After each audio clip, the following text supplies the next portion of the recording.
guys, so we're gonna take a look at, really quick about grips over here. Could be like related to jiu-jitsu, could be related to self-defense, right? A lot of times, you might be in a situation where somebody grabs your collar, you're wearing a jacket or something like that, right? They're trying to like control you or something like that, and you want to break that grip.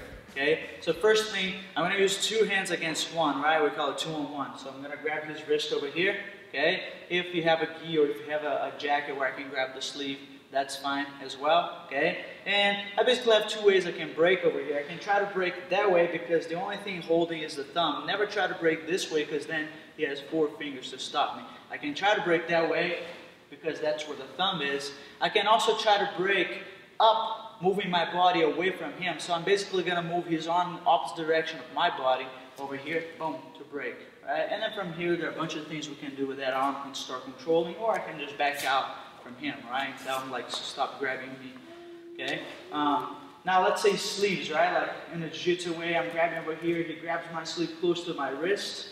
So I'm gonna circle my wrist around his wrist, right? So I can go around over here to break his grip, okay? Or I can even go the other direction as well to break his grip. Just always around the wrist, because then you start twisting his grip and he's gonna have to let go, right? If he grabs a little bit closer to my elbow, right? Now what I'm gonna do over here is to bend my arm so to make his grip already weak, right? Because here he has a lot of cloth to hold. When I bend, then it gets really thin for him to grab, right? And then I can drive my elbow back to break his grip and keep fighting him, right? On the ground, let's say I'm doing on the ground over here.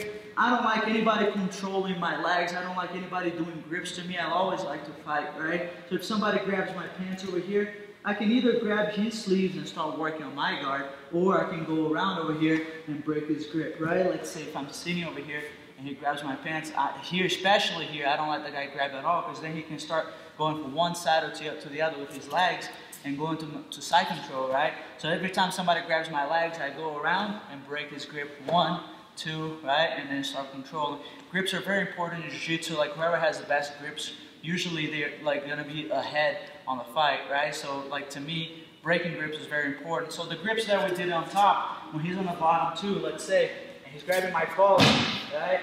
Same thing when he sits up and grabs my collar. I don't like anybody grab my collar, especially my cross collar. Because like then now my neck is always exposed for chokes, right? I always break. If he grabs the collar on the same side, I might let him have a little bit if I have a better grip. But if you grab a cross collar, I stop doing whatever I'm doing to break that grip, and then I go back to what I was, right? Like whoever has, like I said before, whoever has the better grips is ahead on the game.